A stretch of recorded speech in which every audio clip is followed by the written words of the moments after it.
महात्मा उपासक डॉक्टर सोहनराज तातेड़ पुनरुत्थान और आत्मविज्ञान के बाद अब ला रहे हैं सनातन सत्य, जैसी दृष्टि वैसी सृष्टि, कुदरत, कुदरती रचना एवं कुदरत के कानून से शाश्वत सुख की प्राप्ति। लॉग इन करें www.drsohanrajtated.com, YouTube channel doctor Sohanraj Tated, play store से डाउनलोड करें mobile app doctor Sohanraj Tated.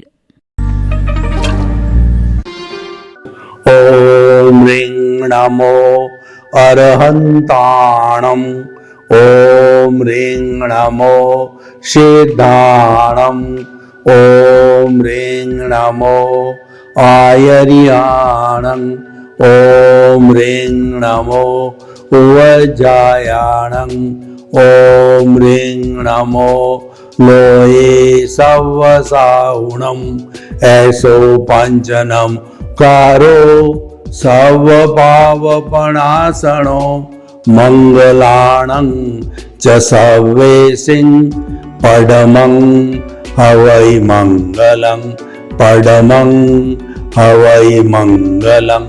ओम नमो भगवते वासुदेवाय, ओम नमः शिवाय। जय सच्चिदानंद।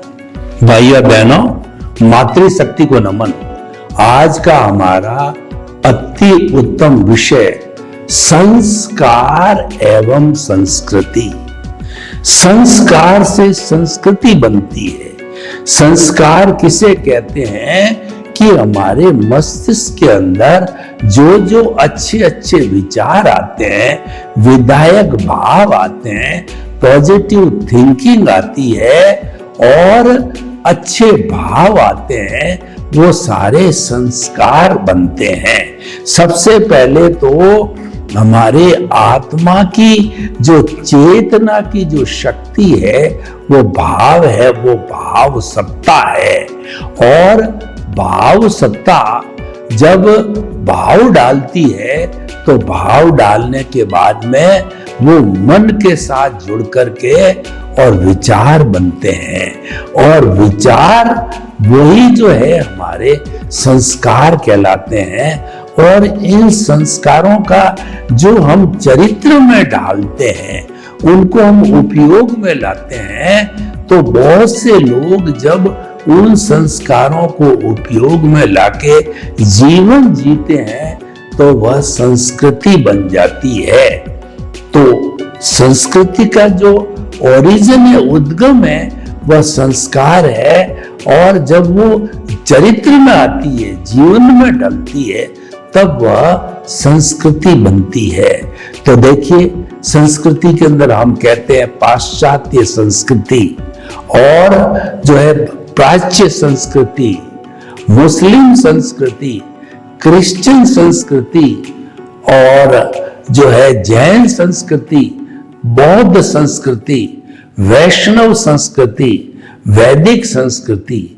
ये जो है, जो इन परंपराओं को जो पालन किया जाता है, तो उनको पालन करने से जो ट्रेडिशंस बनते हैं, जो एथिक्स बनते हैं, जो नियम बनते हैं, वो सारा संस्कृति में आता है। परंपराएं भी इसका हिस्सा बनती है, लेकिन इसका जो मूल है वह संस्कार है। संस्कार भावों से जुड़ा हुआ है। तो भाइयों बहनों, सबसे पहले हम गंगोत्री पर जाते हैं।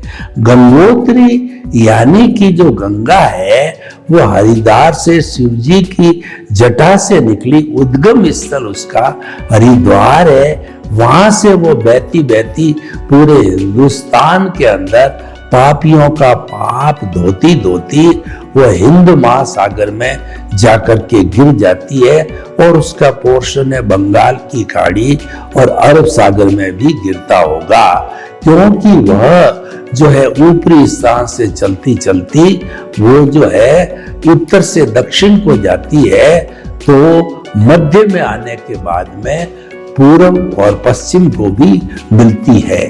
तो भाई और बहनों, संस्कृति जो है अच्छी तब बनती है जब संस्कार होते हैं। संस्कार को सबसे पहले हम देखें कि हमारा जो भाव जगत है वो भाव जगत है हमारा, वो कैसे उत्पन्न होता है। हमारा जो शुद्ध आत्मा है वह तो अक्रिया है, कोई तरह की क्रिया नहीं करता। तो भाव कौन बनाता है? क्योंकि भाव से संस्कार बने हुए हैं, तो भाव बनाने वाला है, या भाव जहां पर प्रदर्शित होते हैं वो कहलाती है प्रतिष्ठित आत्मा। आत्मा वही है, उसकी अलग अलग कहना चाहिए स्थिर हो जाते हैं। तो हमारे भीतर विराजमान परम जो है वो है, हमारी होगी शुद्ध आत्मा, दूसरी हो गई प्रतिष्ठित आत्मा, और एक मैकेनिकल आत्मा यानी जो डिस्चार्ज हो रहा है। जो हमारा उदय और प्रारब्ध है वह मैकेनिकल पार्ट है, मैकेनिकल आत्मा है, यानी वह डिस्चार्ज हो रही है। जो पिछले जन्म में हमने अर्जित किया था, जो भाव डाले थे, जो भाव का हम संस्कार कहते हैं, भाव कहिए या संस्कार कहिए वह एक ही बात है। पिछले जन्म में जैसे जैसे हमने संस्कार डाले थे, वे संस्कार इस जन्म में द्रव्य कर्म रूप के अंदर बदल करके और हमको उदय और प्रारब्ध देते हैं। तो जो वो मैकेनिकल हो गया, और उस मैकेनिकल के अंदर हमारी कोई स्वतंत्रता नहीं है, वो तो ऑटो मोड से चलता है, वह अपने आप चलता है। यानी कि पिछले जन्म का जो जो हमारी स्क्रिप्ट है, फिल्म बन करके हमने जो है प्रस्तुत की है, वह चलती रहती है, जिसको हम उदय और प्रारब्ध कहते हैं। और देखिए कि जो हमारा ये भाव पक्ष है वो लाइव है। वो लाइव के अंदर क्या होता है कि हमारा पिछले जन्म का ज्ञान दर्शन, इस जन्म का ज्ञान दर्शन, हमारा इंटरेस्ट, हमारा इंटेंशन, ये सब मिलकर के संस्कार डाले जाते हैं, जिसको कि भाव कहते हैं। और वो संस्कार जो है वो प्राय जो हमारा उदय और प्रारब्ध चल रहा है उस पर रिएक्शन करने से बनता है। और रिएक्शन नहीं करते हम तो वह शुद्ध भाव होता है। और शुद्ध भाव हमारे मोक्ष के लायक और सहायक होता है। जैसे शुद्ध भावों का मैं बताऊं कि हम जितनी हमारे भीतर विराजमान शुद्ध आत्मा भगवान की जो है उपासना करते हैं, हरि अनंत, हरि कथा अनंत, भीतर विराजमान हरि की कथा करते हैं, ये अजन्मा है, ये अजर है, अमर है, अविनाशी है। इसका वर्ण नहीं, गंध नहीं, रस नहीं, स्पर्श नहीं, ये मरती नहीं, जलती नहीं, कटती नहीं, किसी को रोकती नहीं, किससे रुकती नहीं। ये अनंत ज्ञान, अनंत दर्शन, अनंत शक्ति, अनंत सुख का धाम है। और ये जो है टंकोत किरण है, ये अव्याबाद है और ये अजन्मा है, ये सुख का धाम है। यानी मेरी आत्मा सुख के सागर में हिलोरे ले रही है, चारों तरफ सुख की वर्षा हो रही है और सुख का तालाब नजर आ रहा है और उसके अंदर मेरी आत्मा डुबकियां लगा रही है। तो इस तरीके से जो हम प्योरली चेतन का जो भाव करते हैं या हम सर्व मंगल का भाव करते हैं, जगत के सब जीवों को सुख मिले, शांति मिले, आनंद मिले, प्रेम मिले, सौहार्द मिले और सभी मुक्ति को जाएं, सबका जीवन आनंदमय मंगलमय हो। जब हम ऐसे भाव डालते हैं जो सर्वजन हिताय, जब सर्वजन सुखाय होते हैं, तो वो शुद्ध भाव होते हैं। उसमें कोई भी कॉजेस नहीं पड़ते हैं, क्योंकि कॉजेस को पढ़ने के लिए राग द्वेष का होना जरूरी है। राग द्वेष ही अज्ञान है। कहने का अर्थ है कि जब हमारा ये भाव अज्ञा के साथ जुड़ता है, तब वह राग द्वेष युक्त हो जाता है और वो प्रकृति के साथ जुड़ जाता है। और जब प्रज्ञा के साथ जुड़ता है तो वह पुरुष के साथ जुड़ जाता है। तो पुरुष तो स्वयं अपने आप मुक्ति जाने वाला है, वह आनंद का जो धाम है उसके साथ हमको जुड़ना ही है। तो प्रकृति और पुरुष को अलग रखो और जितना जितना आप चेतन के पाले में रहोगे उतना उतना जो है अज्ञान का नाश होगा। क्योंकि हमारा चेतन अगर केंद्र में है और हम अंतरात्मा पद पर बैठे हुए हैं और परमात्मा बनना चाहते हैं तो ऐसी स्थिति के अंदर सम्यक ज्ञान, सम्यक दर्शन है वह डेवलप होता रहेगा। और वो डेवलप होते होते जो है वो अंतिम उसकी जो परिणति होती है वो 360 डिग्री का हमारा जो अनुभव होता है। और वो अनुभव का मतलब केवल दर्शन, और केवल दर्शन का अर्थ हो गया कि हमने संपूर्ण स्वास्थ्य जो है, संपूर्ण जो है हमने पुरुषार्थ कर लिया। अब कुछ भी पुरुषार्थ करना शेष नहीं है, वह अंतिम अवस्था है। और उसके बाद के अंदर जो अंतिम हमारा भाव होता है उसके अंदर वह आत्मा केवल ज्ञानी बन करके और उसी जन्म में सिद्ध, बुद्ध और मुक्त बन जाती है। तो भाइयों और बहनों, ये सारे संस्कार हमारे भीतर आते हैं। और संस्कार से संस्कृति कैसे बनती है कि जो है हमारी आत्मा और अज्ञान है ये दोनों जुड़े हुए। अज्ञान तो राग द्वेष युक्त है और आत्मा जो है वो शुद्ध आत्मा परमात्मा स्वरूप है। तो इन दोनों का जो है आपस में जुड़े रहने से जो है एक तरीके से मल युद्ध चलता है। कभी भी हमारी आत्मा जीत जाती है तो उसको क्षोभसम कहा जाता है। तो उस स्थिति के अंदर शुभ लेशियाएं निकलती है। शुभ लेशियाएं जो होती है वो तेजो पद्म शुक्ल लेशिया होती है, जो पहले वो कलरलेस होती है और वहां से दोनों से कार्बन शरीर और आत्मा के साथ से जब बाहर निकलती तो अध्यवसाय बनता है। अध्यवसाय को पार करके जब वो अवचेतन मन पर आती है, जब वो हमारे तेजस शरीर ल्यूमिनस बॉडी को टच करती है तो उसको कलर मिलता है। तेजोलेशिया चमकता हुआ गुलाबी रंग होता है जो हमको शांति देता है। पद्मलेशिया जो है हमको जो है वह जो हमको आनंद की अनुभूति कराता है और वह चमकता हुआ हल्दी का कलर होता है। और जो हमारा व्हाइट कलर तीसरा होता है जो प्योरिटी की होती है, वो प्योरिटी बढ़ते बढ़ते हमको जो है सनातन सत्य की प्राप्ति हो जाती है, यानी कि हमारे को मुक्ति की अवस्था भी प्राप्त हो जाती है। तो ये जब सारी कलरफुल लेशियाएं जो है हमारे जो अवचेतन मन पर उतरती है तो वहां से जो है ये भाव होते हैं, ये संस्कार होते हैं। ये संस्कार जो हमारे एंडोक्राइन ग्लैंड्स जो है इस स्थूल शरीर पे ये चित्त के साथ में काम करती है।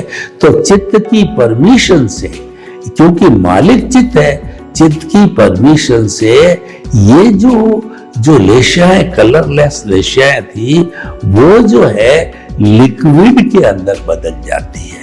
पहले ये वाइब्रेशन फॉर्म में थी, अब लिक्विड फॉर्म में बन करके और एंडोक्राइन ग्लैंड्स के अंदर वह हार्मोन्स बन जाते हैं। और जैसे शुभ लेशिया के संस्कार के भाव होते हैं हमारे पूरे ब्लड के अंदर वो मिलकर के, और हमारी कर्मेंद्रियां हैं जैसे हाथ है और पैर है वगैरह, ये पूरा सिस्टम जो कर्मेंद्रियों का है वह जो उसके अनुरूप काम करने लग जाता है। यानी कि वो शुभ लेशियाओं के कारण अच्छे अच्छे धार्मिक कार्य होते हैं। वो व्यक्ति धर्म की राह में चला जाता है, या जो है वो भगवान के मंदिर बनाता है, डोनेशन करता है और जो है अभय दान देता है और लोगों की भलाई के लिए परोपकार करता है। यानी कि जैसी उसकी स्थिति होती है उसके अनुसार वह अच्छे अच्छे काम करता है, क्योंकि ये तीनों ही पुण्योदय की स्थिति में होती है। तो पुण्योदय से जो है हमारा विकास होता है, और भीतर से अगर अशुभ भाव चलता है, अशुभ संस्कार चलता है, तो अब उस संस्कार चलने के कारण कृष्ण नील कापोतलेशिया है वो हमारे एंडोक्राइन ग्लैंड से मिलेगी। तो कृष्णलेशिया काले गहरे काले रंग की जो है वह जो है काले गहरे रंग की जो है वो लेशिया होगी, वो चमकता हुआ नहीं होगा। और वो जो लेशिया है महाहिंसा के काम, पंचेंद्रिय वध है, और जो है मांस है, मिट्टी है, शराब है, इस तरीके से जो है अनैतिक कार्य करने वाली होगी। और दूसरी नील लेशिया उससे थोड़ी सी जो है शुद्ध अवस्था में होगी, वो झूठा माप तोल, ये कपट के काम करना वगैरह, जालसाजी करना ये कराता है। और तीसरी लेशिया होती है कापोत लेशिया, कबूतर की कलर की, तो वो लेशियाएं और हल्की होती है। वो लेशियाएं छोटा मोटा गुस्सा जो है, छोटा मोटा चोरी है, छोटे छोटे काम जो होते हैं उन लेशियाओं से है, ये कापोत लेशिया है। तो ये तीनों अशुभ लेशियाएं हैं। ठीक उसी तरीके से एंडोक्राइन ग्लैंड्स के साथ मिलकर के अशुभ जो है वो विचार बना देती है, और हमारे इस जो है चित्त के साथ जो है चेतन मन से संपर्क करके आदेश प्राप्त करके, और फिर पूरे ब्लड के अंदर वो सिस्टम मिल जाता है, और हमारी कर्मेंद्रियों को निर्देश मिलते हैं कि किसी की हिंसा करो, किसी के साथ में झूठ बोलो, कपट करो, और जो है दगा करो। इस तरीके की जो भावनाएं, नेगेटिव थॉट्स है वगैरह है, सारी भावनाएं इस तरीके से, संस्कार इस तरीके से प्रकट होते हैं। तो भाई और बहनों, ये संस्कार हुआ, और ये संस्कार को व्यक्ति जब अपने जीवन के अंदर डालता है, अच्छा या बुरा हो तो अच्छा या बुरा इंसान बनता है। और उसके ग्रुप में ऐसे इंसान बनते हैं जैसे परिवार के लोग होते हैं, तो वो क्या होते हैं कि वैसे जो है वो परिवार के अंदर सारे ही लोग इसी तरीके से ढल जाते हैं, तो वह एक अच्छा परिवार नहीं कहलाता है। और वो संस्कृति जो है वो खराब संस्कृति बन जाती है। ये जो हमारे उच्च गोत्र और नीच गोत्र होते हैं, तो वैसे तो व्यक्ति जो है कर्म से महान बनता है, जन्म से महान नहीं बनता है। लेकिन जो कर्म खराब करते हैं वो नीच गोत्र के जो लोग होते हैं, फिर वो जो है सारा काम ऐसा ही करते हैं। तो इसीलिए भाई और बहनों, संस्कार से संस्कृति बनती है। तो हमारा जो उद्गम स्थल संस्कार है उस पर पूरा ध्यान देना चाहिए, और अच्छे संस्कार बनाने की जो मूल अवस्था होती है वह बच्चों की 8, 10 और अधिकतम समझे तो 15 वर्ष संस्कारों का बीजारोपण है, वो 15 वर्ष की अवस्था के अंदर करना चाहिए। और बच्चा जो है वह जो प्रारंभ से 3 साल के बाद मान लो उसकी समझ आती है, तो 3 से 15 चाहे लड़का हो लड़की हो, वो सारा अपने माता पिता से सीखता है, दादा दादी से सीखता है। और दूसरा क्या है कि जो है बड़े पापा ताऊ जी वगैरह जो घर में होते हैं उनसे वह संस्कार ग्रहण करता है, और उसी के अनुरूप जो है उसका जीवन जो है वो ढल जाता है, क्योंकि उसके अंदर कॉपिंग पावर होती है। और जॉइंट फैमिली के अंदर तो हम जानते ही हैं कि सभी एक दूसरे का काम करना होता है, तभी वो जॉइंट फैमिली होती है। तो ये सारा जो है हमें पुनः जो है वह परिवर्तन होता देखा गया। तो भाई और बहनों, हम आपको बताना चाहते हैं कि संस्कार और संस्कृति को अच्छा बनाए रखने के लिए हमें हमारी छोटी बाल पीढ़ी है उसको संस्कार अच्छे देने चाहिए, क्योंकि क्योंकि वह बाल पीढ़ी जो है वो आज बाल है, कल जो है वयस्क होकर के देश के कर्णधार बनेंगे, तो उनके लिए भी जो है यही बात एप्लीकेबल होती है कि उनको अच्छे संस्कार दिए जाए। तो भाइयों और बहनों, संस्कृति की अब हम बात करते हैं तो हमारा मोहनजोदड़ो और हड़प्पा जो है ये भारत की सबसे पुरानी संस्कृति है। इसके जो खुदाई के जो अवशेष मिले हैं उन अवशेष में पाया गया कि जटा बड़ी हुई और ध्यान करते हुए मूर्तियां हमको जो है खुदाई के अंदर, मोहनजोदड़ो हड़प्पा की खुदाई के अंदर मिली है। और उसके साथ साथ में ध्यान करते हुए, योग करते हुए, जो कि भारत की कृति है, वो बहुत से जो है मूर्तियां हमको मिलती। भगवान की मूर्तियां मिली है, जैन धर्म के भगवान की और जो वैष्णव धर्म के भगवान की और जो शिव जी के भगवान के धर्म की सारी मूर्तियां जो है प्राप्त हुई है। तो ये खुदाई से प्राप्त हुई है और ये बहुत पुराना जो है खुदाई है। तो भाइयों और बहनों, हम आपको क्या बताना चाहते हैं कि संस्कृति आगे से आगे चलती रहती है, क्योंकि संस्कृति है परंपराओं के ऊपर चलती है। परंपराएं नहीं रहेगी तो संस्कृति कैसे चल पाएगी। तो परंपराएं गलत भी नहीं पढ़नी चाहिए ताकि वो संस्कृति अच्छा रहे।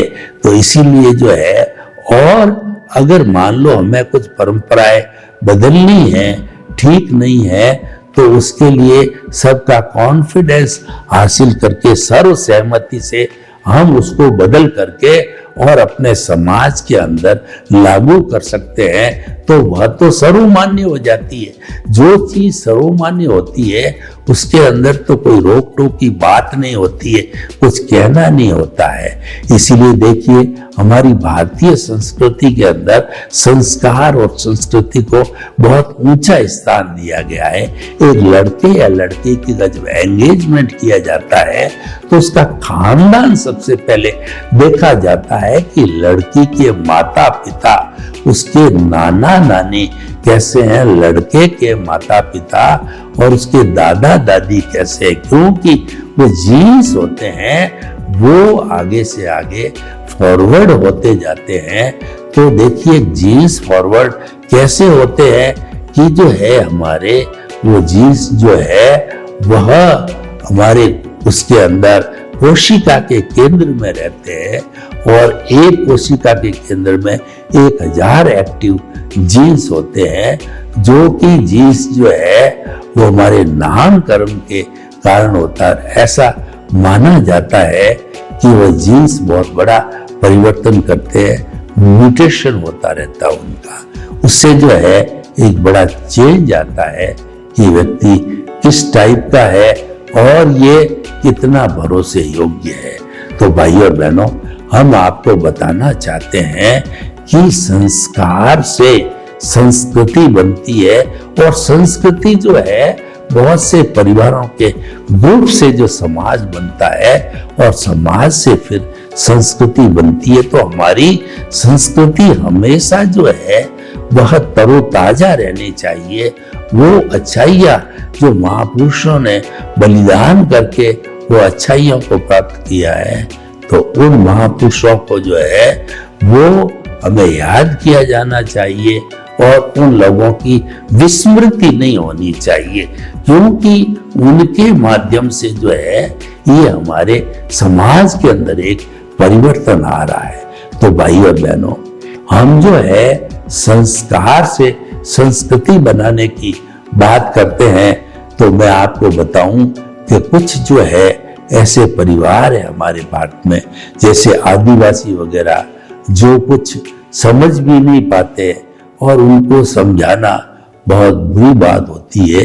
तो ऐसे अगर मान लो उनकी संस्कृति बन गई, तो वह संस्कृति का अगर हम डीपली अध्ययन करेंगे तो पाएंगे कि उसके अंदर उन लोगों का जो है वो कितना रुझान है, वो लोग कैसा जीवन जीते हैं। और अगर हम उनको ये समझाएं कि ये जीवन अच्छा नहीं है, इससे आप टाइम का वेस्टेज कर रहे हो और आपका जहां पर जो है वो पूरा लक्ष्य पहुंचना चाहते था वो पहुंच नहीं रहा है, इसीलिए जो है इस कार्य को रोका जाना चाहिए। तो भाइयों और बहनों, हम जो है अच्छी संस्कृति को बनावे, अच्छी संस्कृति को बनाने में परिवार का बहुत बड़ा हाथ होता है। परिवार के जो अच्छे लोग होते हैं, अगर वह जो है ऐसी अन्य संस्कृति है तो उनके साथ में तालमेल बैठा करके उनका मार्गदर्शन करें। तो भाइयों और बहनों, हम आपको बतलाना चाहते हैं कि इस दुनिया की जो है संस्कृति और संस्कार क्या है। आज विदेश में जाइए तो वहां पे मान लीजिए भारत के बाहर यूके में जाइए तो वहाँ यूके की संस्कृति चलती है, अमेरिका में जाइए तो अमेरिका की संस्कृति चलती है। तो अब हमको देखना है कि वहाँ की संस्कृति जो है उनके काम की है, तो संस्कृति का आदान प्रदान होना चाहिए। एक देश की संस्कृति जब दूसरे देश की संस्कृति से मिल जाती है तो वह एक अच्छा रूपांतरण कर लिया जाता है और एक दूसरे की जो है वह संस्कृति से मिलने पर भ्रातृत्व भाव बढ़ता है, भाईचारा बढ़ता है, क्योंकि जब एक दूसरे से मिलते हैं तो बड़े आत्मविश्वास के साथ में आगे बढ़ने की सारी व्यवस्था होती है।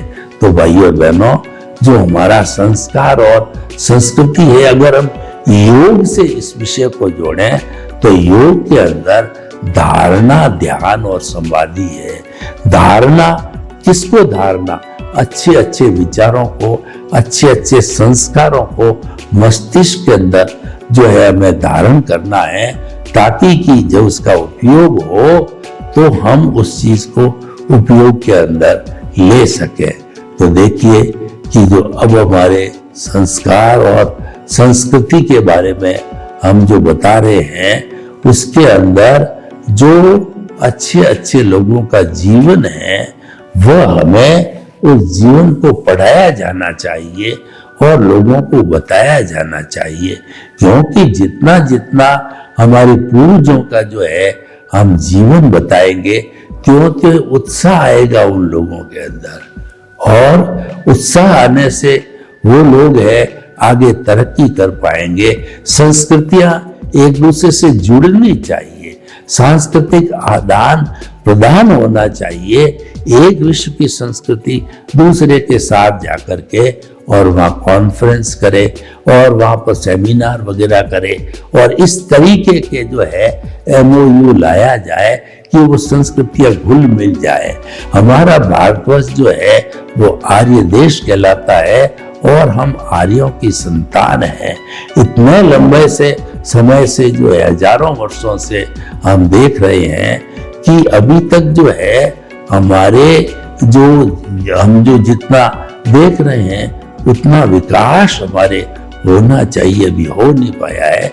और जितनी जितनी उसका कारण हमारी बड़ी आबादी है।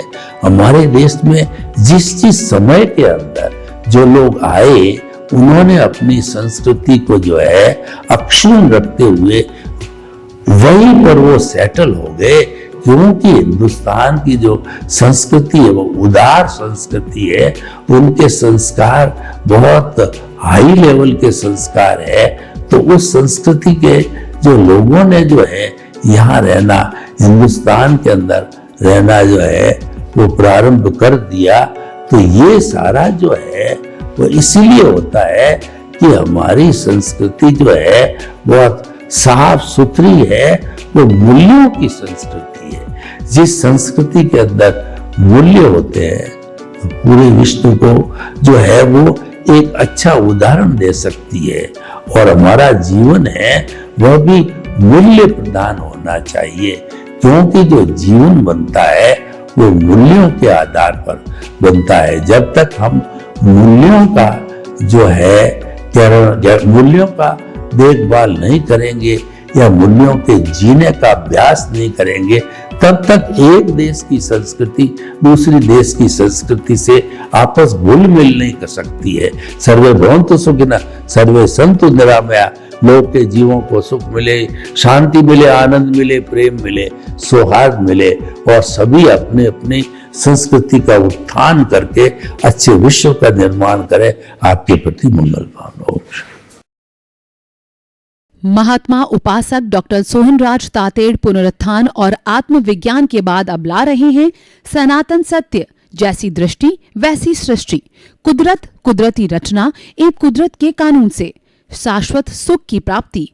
लॉग इन करें www.drsohanrajtated.com, YouTube channel doctor Sohanraj Tated, play store से डाउनलोड करें mobile app doctor Sohanraj Tated.